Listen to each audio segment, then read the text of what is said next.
Hey, deserving listeners, 90 Day Fiancé, the couple's tell-all. Let's watch. And I'm like, I'm ready to end this thing. So I said, let's have a talk. And so I just let her have it. I told her everything on my heart that I should have said from day one. And she finally showed me some vulnerability. That's when she said that she loves me no matter what. What is happening?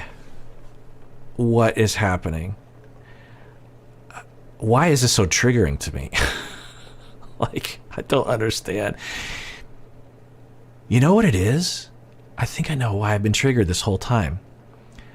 I was in middle school once, of course, and had a girlfriend in middle school who, when I was 12 or 13, I can't even believe I'm admitting this right now. You know, you're 13. When you have a boyfriend-girlfriend relationship when you're 13 or 12 or however old I was, 7th grade, then, you know, you're immature. And it looked like this. This is the way it looked like. Where, I mean, it's hard for me. I do have a journal, so I actually have an insight into that whole time because I wrote in a journal back then about what was happening. And it's a bizarre treat to read your mind when you're 13 years old. But she would say to me that she was, I'll spare you the details, but you know, she was into me, but she wouldn't actually exhibit that she was into me. And it was a long-term relationship. And I think it was years of relationship, like, I don't know, a couple of years. I don't know. I remember thinking, do I have a more mature sense of what relationships are supposed to look like? Because I wanted what I eventually had in high school with partners, which was, you know, you hang out, you talk, you get to know each other, you go to movies, you talk on the phone, you laugh about jokes, you write notes to each other. And that's what I wanted, you know, a relationship. And with this girl in middle school, there was some of that, but it was always, you know, just enough to keep me going. And I know, absolutely looking back, that she was incredibly shy and scared, not of me, but of, I don't know, just people. And she was getting a lot of pressure from her family. I guess I'll disclose this too. I can't even believe I'm talking about this on the podcast. I mean, I just can't even. If I don't cut this out, it'll be a miracle. But I think it's relevant because, one, I think it explains why I'm just so reactive to this couple. But also, it, I think, contextualizes it a little bit because I'm talking about a 13-year-old girl. I'm talking about a child, not a 22-year-old woman. But she was in a religion, I'll just say that was, that the parents wanted her to be with someone of their religion, and I wasn't of her religion, her particular small religion, I'll say. And her parents were very much, and her whole entire congregation was against us being together. And so she had that complication. And anyway, and it was hard, you know, I remember, and it's in my journal when I was 13, and I remember feeling, you know, chronically rejected but always like, but she loves me, you know, that kind of, it's like, it's very similar to the way Ben is. I don't know if I've ever I know I've never talked about this on the podcast, and I can't even believe I'm putting it on YouTube. I mean, what's wrong with me? But there's nothing wrong with what I'm saying. I guess it's telling that I'm even sort of weirdly ashamed of telling a story. It's like, what's wrong with that story? There's nothing wrong. I guess it's because when I go back to that place, it's embarrassing.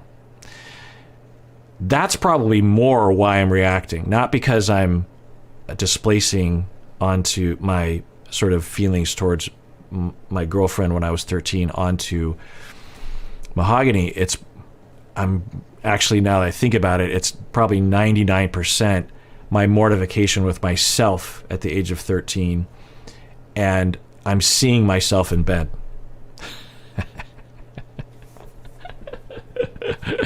So we use this as a jumping off point.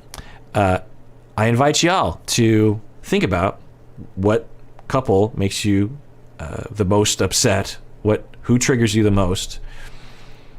And there are two components to this, and this is how I teach my trainees, is one, assume that your reaction is not the reaction. That's always important as a therapist to understand, is that your reaction is yours. Now, other people might share it, but by no means will everyone share your reaction. And that doesn't mean everyone else is an idiot. It just means that everyone else comes from a different set of traumas and experiences. So that's one, is I'm having a particular reaction. It's not the reaction. It's not objective and reality. It's just, I'm filtering it through my traumas, and this is what's coming out of me. The second thing is, what in my past is this triggering for me? And I thank this show and y'all for wanting me to watch this show, because I never would have thought that I had residual, I guess, shame about something that happened in 1984. Because that's when it was. It's 1984 when I was in 7th grade. So, wow. I think I now, it's funny, and I'll model this as well. When I recognize that, I'm more relaxed watching this couple. I feel more tethered. I think that's what it was when I was watching them, I was being kind of battered around regarding my own, I'll say mild trauma and I guess, residual hurt of when I was 13. I was getting battered around, but had no idea where it was coming from. And so the conclusion was, this couple is a mockery of life. I mean, that's kind of how I was talking. But now that I'm like, oh, this is triggering that thing in me, and right away I feel more relaxed. And isn't that ironic? It's like I'm connecting with pain in me, but I feel less pain. Yeah. What do you think of that, people? There's been disclosures on this podcast that I've for those of you who only watch my videos, I don't tend to self-disclose a lot. I do more and more lately, but on the podcast, which I've been doing audio podcasts for 14 years, there's more self-disclosure. But I will say, this has got to be up there in terms of one of the biggest self-disclosures that I've made. I think a big reason is because I've never really talked about it before. I imagine that over time, 5 years from now, when I bring this up again, because these kinds of experiences that stick with us are helpful to catalog. You have a list of like, oh, that's that trauma that's being triggered right now. I'm guessing that this will come up again. So I feel better, exposed, vulnerable, which is okay. I'm human. I know you watching, and I know that you're caring because I see your comments, and I've talked with some of you personally, that I feel safe enough to say this. There's going to be some haters. There's always someone saying, oh, he's a simp. And whenever I say that, whenever I hear that, I mostly feel sorry for whoever's saying it. I was like, oh, what kind of bullying have you been through?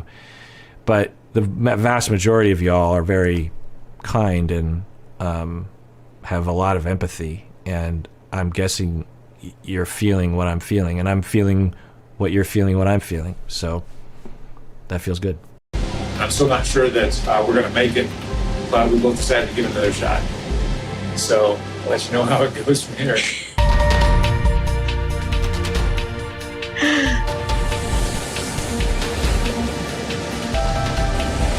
It's amazing. You are amazing. Okay, they are back together and smooching. So, yeah, I mean, I could see it working. If it's true that it just took her a little bit longer, I mean, I guess that would be the narrative, is it took her longer to progress down the road of relationship. And it was just really weird in the beginning.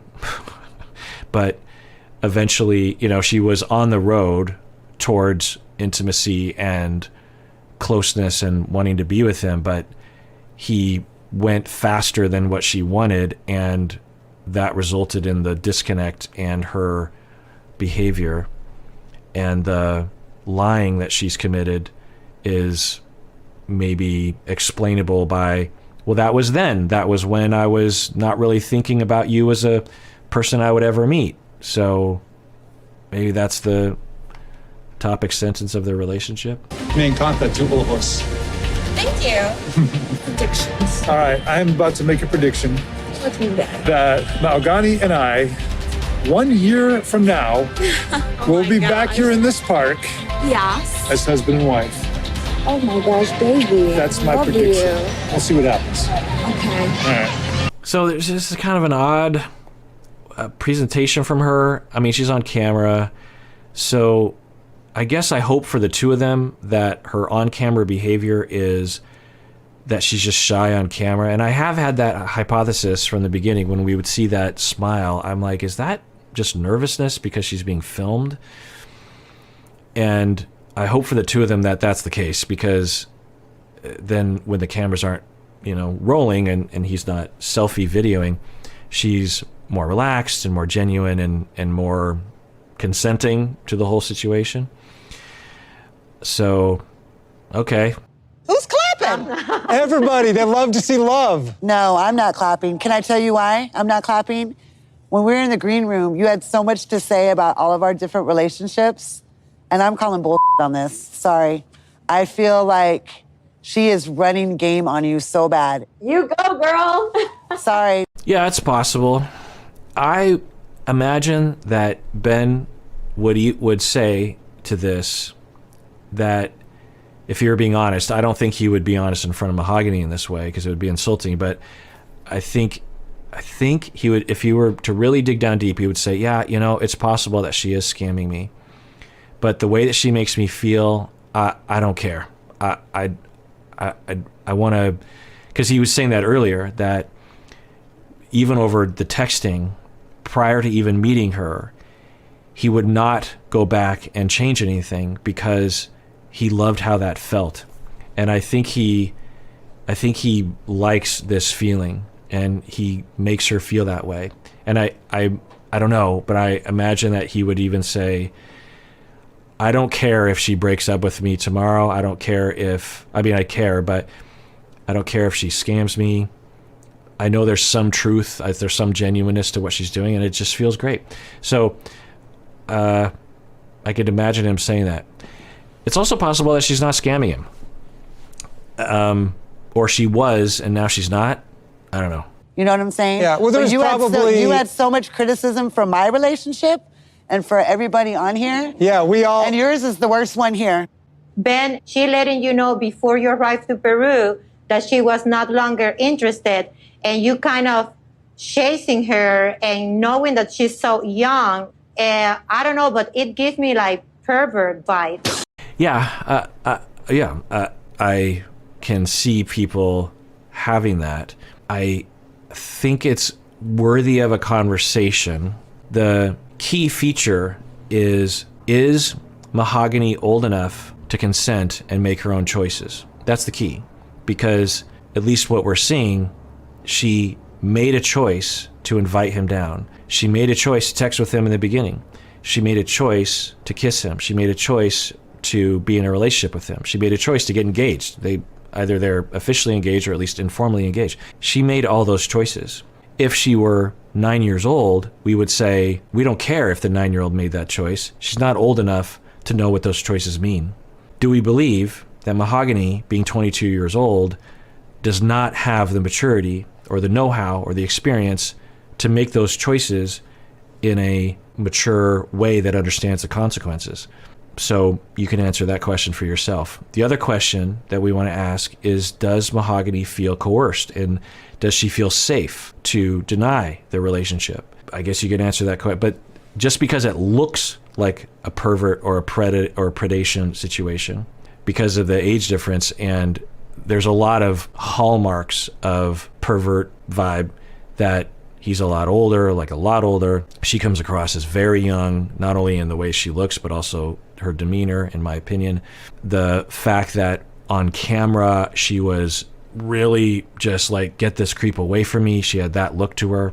So you add all those things up, yeah, pervert vibe. But we have to look underneath that, and that the criteria, at least of what I think she's referring to as a pervert vibe, is she mature enough to make these choices, and or is she being coerced? And we don't know, but those are the questions.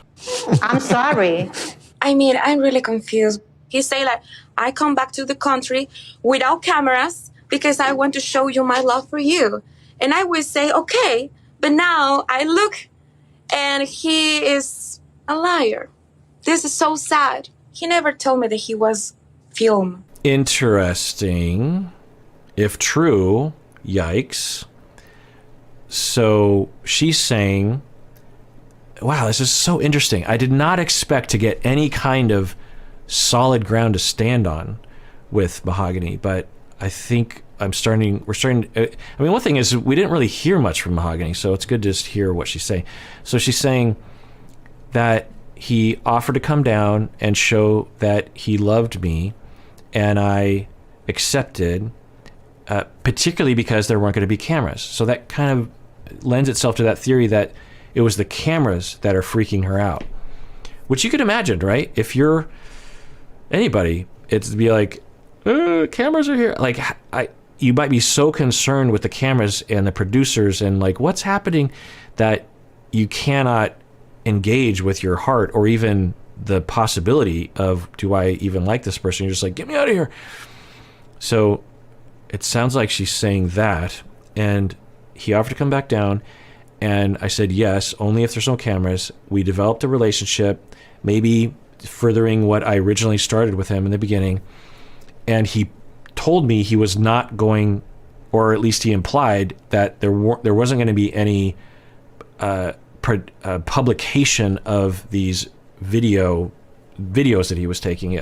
I thought he was just taking it for himself, but apparently he handed him over to TLC, which is, yeah, if that's true, that's a huge betrayal, Ben. Now, Ben could say, well, I thought she knew. Well, but why would she suspect that? You're going down there without a crew, and you're taking video with your personal camera. Why would she? So let's see what happens. All right, well, that does it for that episode. Everyone out there, please take care of yourself and take care of others, because we all deserve it. We really, really do.